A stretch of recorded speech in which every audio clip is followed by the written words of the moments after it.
Tanuja and బర్నీ గారు వీళ్ళిద్దరి మధ్య నాకు తెలిసి ఏంటో చిన్నగా ఒక గ్యాప్ అనేది వేరుపడిపోయినట్టు అనిపిస్తుంది. అంటే ఆ ఒక కనెక్షన్ అనేది ఉంది. బట్ ఎక్కడో ఆ ఎమోషనల్‌గా ఒక క్లోజ్‌నెస్ అనేది తగ్గిపోతున్నట్లు అనిపిస్తుంది. ఈ గేమ్స్‌లో అంటే వీళ్ళందరూ ఒక 3 మెంబర్స్ ఒక టీమ్ అయిపోవడం. తర్వాత తనుజ గారు ఒక 4 మెంబర్స్‌తో ఒక టీమ్ అయిపోవడం.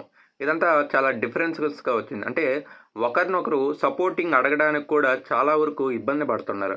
అందులోనూ ముఖ్యంగా బర్నీ గారైతే తనుజ గారిని నాకు సపోర్ట్ చెయ్యి అనటానికి కూడా చాలా వరకు అడగలేక అడుగుతున్నారు. బట్ అక్కడ తనుజ గారికి కూడా ఒక డైలమాలో ఉన్నారు. అంటే ఇమాన్యుయల్‌కి సపోర్ట్ జేయాలా? ఇప్పుడు దాకా గేమ్ ఆడింది తనకి జేయాలా?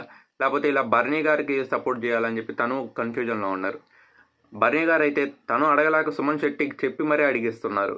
బట్ ఈవెన్ సమ్‌వేర్ ఈ కనెక్షన్ అనేది ఎంత గ్యాప్ వచ్చినా ఆ ఒక బాండింగ్ అనేది వాళ్ళకి చాలా మంచిగా ఉండాలని జెప్పి నేను అనుకుంటున్నాను. మరి మీరేమనుకుంటున్నారో let me know in comment box.